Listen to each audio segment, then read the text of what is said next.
Indonesia, lihat kemuliaan Tuhan akan nyata.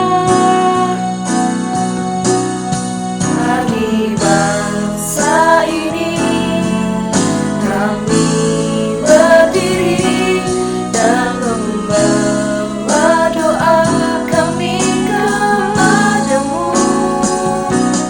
Sesuatu yang besar pasti terjadi dan memulihkan negeri kami.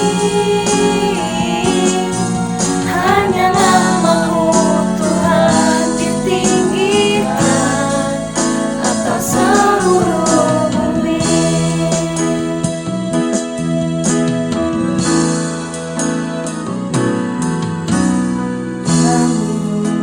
Melihat Indonesia pulih dari semua problema, hidup dalam jalan kebenaran-Mu, pancarkan terang kemuliaan-Mu. Ku ucapkan berkat atas Indonesia, biar kemuliaan Tuhan akan nyata. Bagi bangsa ini kami berdiri dan membawa doa kami kepadamu. Sesuatu yang besar pasti terjadi dan mengubahkan negeri kami.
beribadah.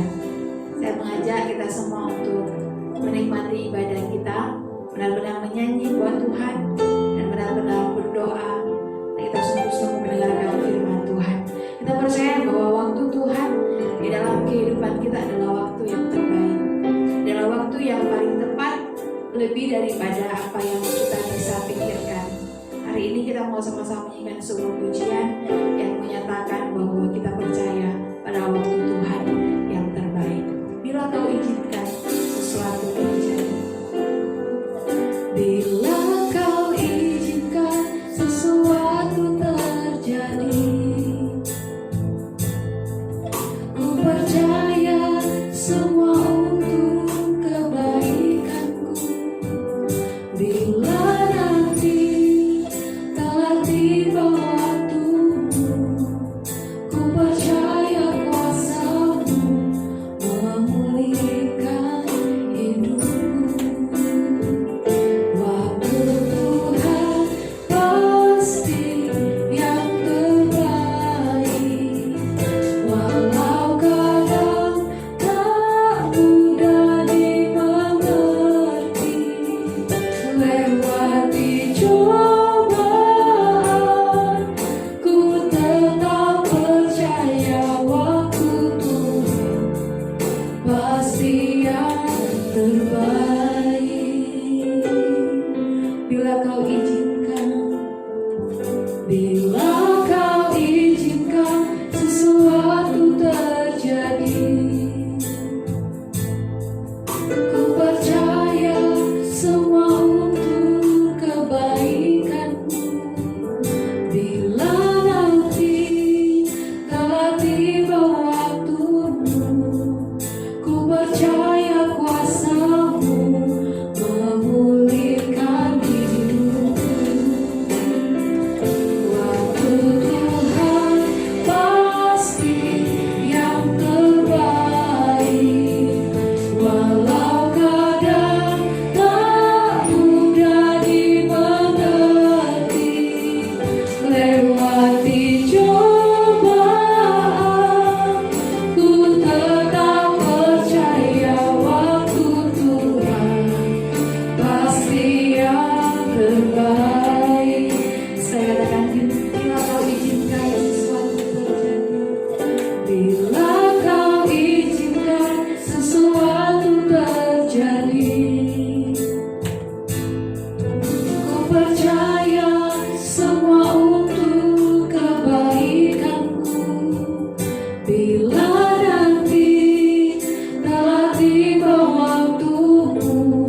sebentar kami akan diberkati oleh kebenaran firman Tuhan.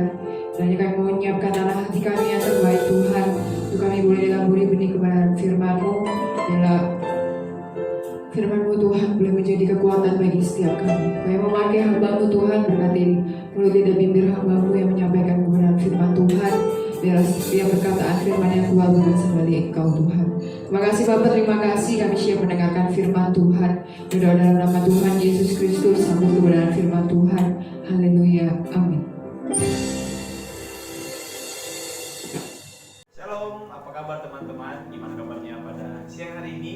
Kakak berharap kita semua dalam keadaan sehat dan dalam perlindungan Tuhan. Puji Tuhan, siang hari ini kita akan belajar bersama-sama tentang catatan waktu. Setiap kehidupan kita, setiap umat manusia, bahkan setiap pribadi masing-masing, kita memiliki catatan waktu atau yang dikatakan momen-momen di dalam kehidupan kita. Baik di waktu kita kecil, dari kecil, mungkin dari bayi, dari TK, dari SD, SMP, SMA, bahkan yang mungkin sudah kuliah, kita memiliki catatan waktu di dalam kehidupan kita masing-masing. Ada banyak waktu yang kita alami baik bersama teman-teman waktu kecil, baik bersama teman-teman yang sudah memasuki tahap remaja dan yang masuk tahap pemuda. Bahkan ada waktu kita bersama orang tua kita, bersama orang yang terkasih, mungkin waktu kita bersama pacar mungkin, atau juga waktu kita bersama orang-orang lain yang ada di sekitar kita atau di keluarga besar kita. Kita akan belajar bersama-sama tentang catatan waktu yang perlu kita renungkan di dalam kehidupan kita, dan kita juga belajar untuk mengerti tentang apa itu waktu yang sebenarnya menurut Alkitab dan bagaimana cara kita untuk mempergunakan waktu yang ada dalam kehidupan kita. Nah, mungkin slogan ini terkenal dalam kehidupan kita. Yang pertama adalah prinsip dunia mengatakan bahwa waktu adalah uang, ya kan? Waktu adalah uang. Segala sesuatu yang mereka lakukan berfokus kepada uang. Setiap waktu yang mereka lakukan, setiap detik, setiap menit, setiap jam, setiap hari, setiap bulan, setiap minggu, setiap tahunnya, bagi mereka betapa penting dan betapa berharganya waktu-waktu yang mereka miliki. Karena apa? Bagi mereka waktu itu sangat penting sekali, yaitu karena mereka bisa menghasilkan duit. Tapi fokus mereka kemana? Ke duit. Sedangkan Alkitab sendiri mengatakan bahwa akar dari segala kejahatan adalah cinta akan uang. Nah, tapi bagi kita, kalau kita memperhatikan bagi anak-anak Tuhan, waktu itu adalah sebuah anugerah, ya kan? Waktu yang bisa kita nikmati pada saat ini, baik itu waktu saat kita tertidur, saat kita bisa melayani Tuhan, waktu saat kita melakukan aktivitas kita seperti biasanya, itu sebenarnya adalah anugerah Tuhan yang begitu luar biasanya. Bayangkan betapa besarnya anugerah yang Tuhan berikan dalam setiap waktu kita. Kita masih bisa bernafas, kita bisa menikmati berkat Tuhan, kita bisa melakukan segala hal yang kita inginkan, kita bisa menikmati hobi-hobi kita, ya kan? Semuanya yang kita lewati bersama-sama itu adalah anugerah Tuhan. Kita bisa bayangkan tadi, fokus utama kita berarti kalau anugerah itu adalah pemberian cuma-cuma yang dari Tuhan. Berarti kita harus mempergunakan waktu kita yang ada sepenuhnya untuk kemuliaan Tuhan. Beda sama orang yang punya tadi mengatakan bahwa slogan mereka waktu itu adalah waktu adalah uang. Apapun yang mereka lakukan, apapun yang mereka usahakan, mereka menargetkan dan mereka berharap berpedoman kepada uang. Nah, pada siang hari ini kita akan belajar bersama-sama tentang bagaimana kehidupan kita, bagaimana kita untuk melakukan segala catatan waktu dalam kehidupan kita. Mazmur 90 ayat 10 mengatakan bahwa hidup kita ini 70 tahun. Jika kita kuat 80 tahun. Selebihnya itu adalah kesukaran. Dan di sini kita belajar bahwa jika hidup kita ini 70 tahun berarti itu adalah hidup kita yang sangat singkat, ya kan? Sangat singkat, terbatas. Nah, bahkan juga dikatakan di Mazmur 90 ayat 12, ajarlah kami untuk menghitung hari-hari ini sehingga kami beroleh hati yang bijaksana. Demikian dituliskan oleh Musa di dalam kitab Mazmur, supaya bagi setiap bangsa Israel, bagi setiap umat Tuhan dan terlebih kita untuk mempergunakan waktu yang ada sehingga kita semakin bijaksana menjalaninya. Nah, teman-teman semuanya, ada seorang menuliskan di dalam kehidupan kisahnya selama dia di dalam usia 70 tahun, dia menuliskan segala hal yang dia lakukan. Nah, ternyata setelah dia teliti baik itu selama 70 tahun, baik dia mencatat mulai dia tidur, mulai dia makan, mulai dia melakukan pekerjaan aktivitas, baik dia sakit maupun dia melakukan ibadahnya, ternyata setelah dihitung dari 70 tahun ini totalnya 93% dia melakukannya semuanya untuk kepentingan dirinya sendiri. 93% dia melakukan semuanya untuk keinginan dia sendiri. 5%-nya dia melakukan karena sakit, karena sakit. Nah, terus untuk Tuhan berapa persen? Ternyata setelah dia letak untuk Tuhan dia hanya melakukan 0,5% atau 0,7%, sangat sedikit. Nah, di sini ketika dia merenungkan, ternyata betapa egoisnya dia selama ini untuk kehidupan dirinya sendiri, ya kan? Karena apa? Dia melakukan semuanya untuk kepentingannya sendiri, untuk keinginan dia sendiri. Sedangkan dia tidak mengerti bahwa waktu yang ada itu adalah anugerah Tuhan. Nah, kita akan belajar 3 hal tentang mempergunakan waktu yang ada. Yang pertama kita perhatikan di dalam pembacaan kita di dalam Efesus 5 ayat yang ke-15 sampai yang ke-17. Efesus 5 ayat 15 sampai yang ke-17, ayat 15 sampai 17 demikian firman Tuhan. Karena itu perhatikanlah dengan seksama bagaimana kamu hidup. Janganlah seperti orang bebal, tetapi seperti orang arif. Dan 16, dan pergunakanlah waktu yang ada, karena hari-hari ini adalah jahat. Sebab itu janganlah kamu bodoh, tetapi usahakanlah supaya kamu mengerti kehendak Tuhan. Yang pertama perlu kita perhatikan adalah, yang pertama perhatikan cara hidup. Poin yang pertama adalah perhatikan cara hidup. Dalam kehidupan kita, selama hidup kita, baik kita dari kecil, dari remaja, apalagi kita yang sudah masuk pada tahap usia muda dan dewasa, kita perlu memperhatikan bagaimana cara kehidupan kita dalam keseharian, baik cara kita bergaul, tutur kata kita, cara sikap kita, moralitas kita, dan setiap aktivitas yang kita lakukan, apapun itu di dalam segala bidang apapun, kita harus memperhatikan bagaimana cara hidup kita atau gaya hidup kita. Nah, di sini kalau kita tadi baca di ayat yang ke-15, ada 2 contoh yang dikatakan oleh Paulus kepada jemaat Efesus, yaitu cara hidup seseorang. Yang pertama adalah bagaimana yang dinamakan tentang cara hidup orang yang bebal dan juga orang yang arif atau bijaksana. Nah, tentu kita tidak ingin menjadi orang-orang yang termasuk kategori orang yang bebal, ya kan? Orang bebal itu identik dengan mereka tidak mau dinasihati, mereka melakukan hidupnya sembrono, mereka melakukan hidup semaunya. Padahal kalau kita perhatikan di perikop sebelumnya, di situ bagaimana nasihat-nasihat yang dilakukan, yang diberitakan oleh Paulus, supaya mereka berperilaku atau memiliki gaya hidup seperti anak-anak terang. Makanya sana judul perikopnya adalah anak-anak terang. Mereka meninggalkan manusia lama mereka. Mereka tidak lagi hidup di dalam kebodohan.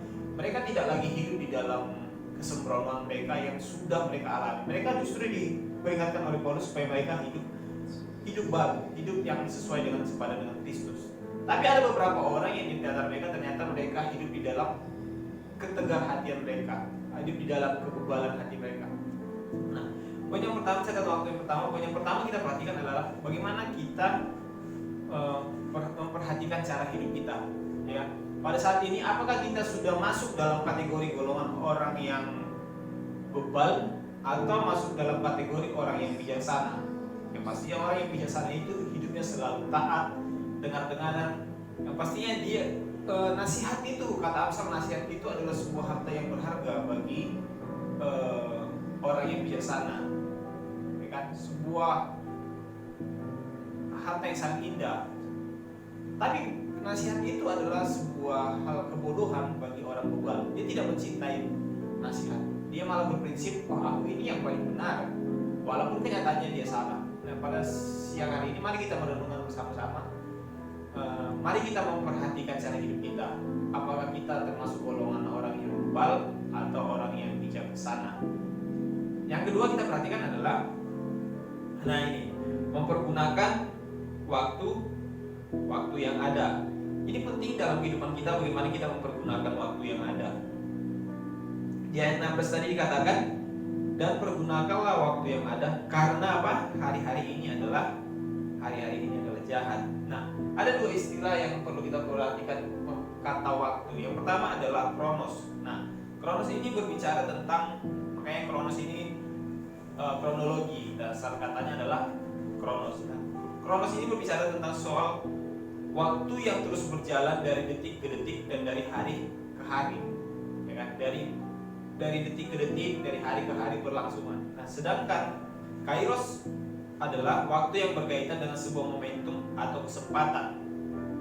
Nah, ada dua tadi, yaitu kronos dan kairos. Nah, waktu yang terpakai di dalam ayat 16 ini ternyata adalah kairos, momentum. Makanya dikatakan di terjemahan lain mengatakan, dan tebuslah atau pakailah dengan maksimal segala kesempatan yang ada, karena hari-hari ini adalah jahat. Ini adalah momen kita, inilah waktu kita untuk mempergunakan segala kesempatan atau segala waktu yang ada. Saat ini sudah sejauh mana teman-teman mempergunakan waktu buat teman-teman? Kalau tadi kita memperhatikan bahwa seorang tadi mengatakan dalam usia 70 tahun sampai dia menyesali dirinya, ternyata 93% lebih dia mempergunakan waktunya untuk siapa? Untuk kepentingan dirinya sendiri. Hanya 0,5 atau 0,7% dia berikan waktunya untuk Tuhan. Oleh sebab itu, yang kedua adalah pergunakan waktu yang ada supaya kita menjadi orang-orang yang bijaksana. Dikatakan juga karena hari-hari ini adalah hari-hari yang jahat.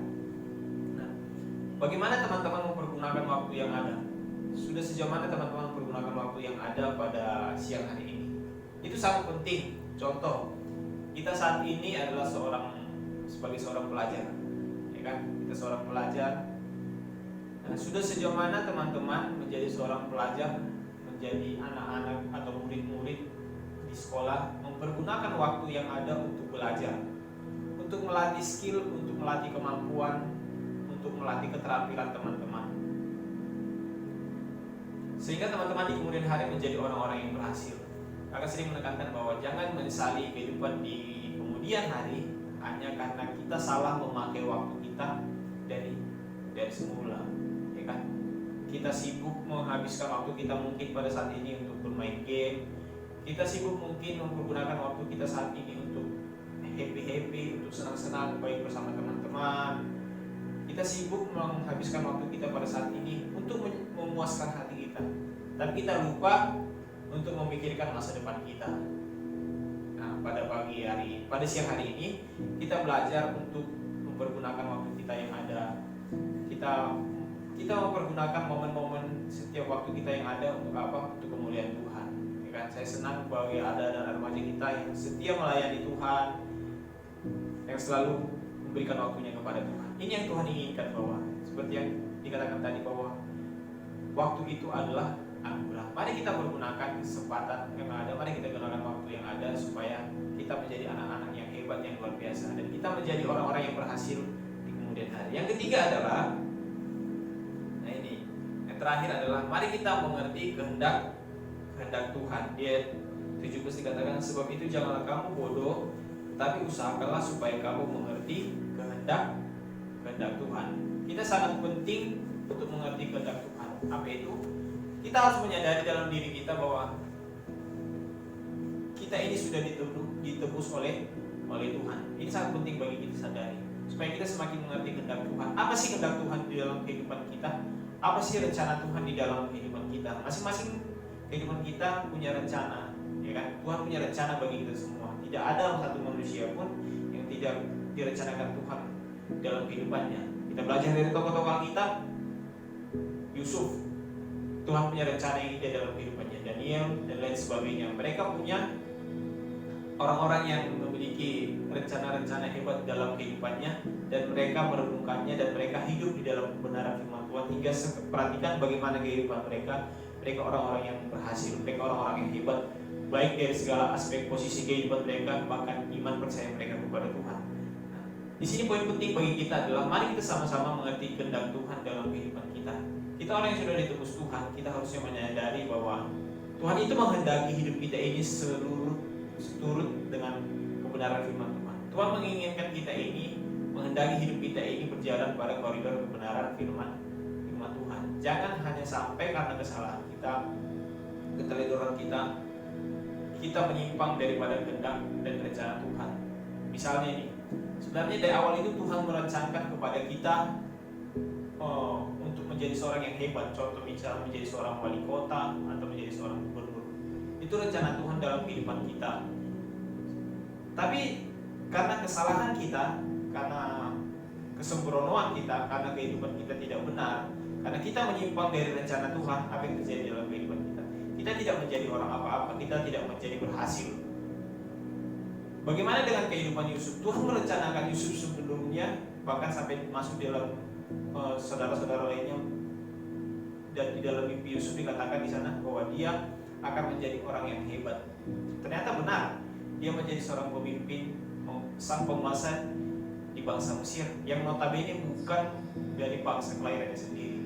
Tapi kita bisa memperhatikan, Yusuf tidak akan pernah bisa menjadi seorang yang hebat kalau dia tidak berjalan bersama Tuhan, kalau dia tidak mengerti kehendak Tuhan, kalau dia tidak mengerti rencana Tuhan di dalam kehidupannya. Karena Yusuf mengetahui, menyadari kehendak Tuhan, rencana Tuhan di dalam kehidupannya, apa yang dia lakukan? Dia mau berjalan pada kehendak Tuhan. Nah, jikalau Yusuf menyimpang dari rencana Tuhan dan kehendak Tuhan, dia tidak akan pernah menjadi orang yang hebat. Begitupun dalam kehidupan kita tidak akan bisa menjadi orang yang hebat di dalam Tuhan, orang yang berhasil dalam Tuhan. Kita tidak akan bisa menjadi orang yang mengerti kehendak Tuhan kalau kita tidak berjalan pada apa yang Tuhan inginkan dalam kehidupan kita. Jadi pada siang hari ini dan 3 poin ini, mari kita belajar bersama-sama untuk mempergunakan waktu kita, untuk mengerti setiap catatan waktu kita, dan mempergunakan momentum-momentum dalam setiap waktu kita, sehingga kita tidak menyesal di kemudian hari, dan kita bisa mempergunakan waktu yang ada agar kita apa? Agar kita memperoleh keberhasilan di kemudian hari. Nah, pada siang hari 3 hal tadi. Yang pertama adalah perhatikan cara hidup kita, bagaimana kita bergaul, bagaimana kita bertutur kata, bagaimana moral kita, dan bagaimana gaya hidup kita. Dan yang kedua adalah kita mempergunakan waktu kita semaksimal mungkin. Yang ketiga adalah mengerti kehendak Tuhan. Amin. Firman Tuhan, mari kita bersatu di dalam doa. Kami bersyukur buat segala kebaikan Tuhan dalam kehidupan kami. Terpujilah nama-Mu Tuhan, terpuji nama Bapa. Terima kasih buat berkat Tuhan yang Tuhan sudah berikan kepada kami. Biarlah kami menjadi orang-orang yang bijaksana dalam kehidupan kami, dan kami semakin hidup di dalam kebenaran firman Tuhan, dan kami mempergunakan waktu kami sebaik mungkin.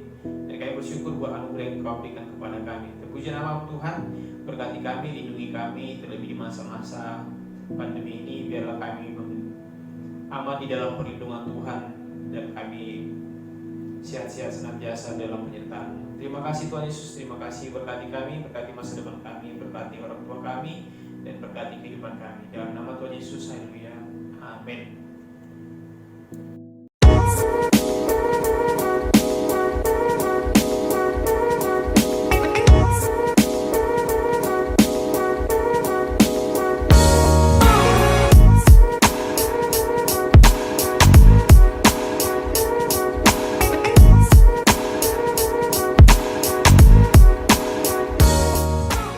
Kita sudah diberkati oleh kebenaran firman Tuhan, biarlah kita boleh menjadi pelaku-pelaku firman Tuhan. Pesan kakak buat kalian yang di rumah, tetap jaga kesehatan, tetap ikuti himbauan pemerintah.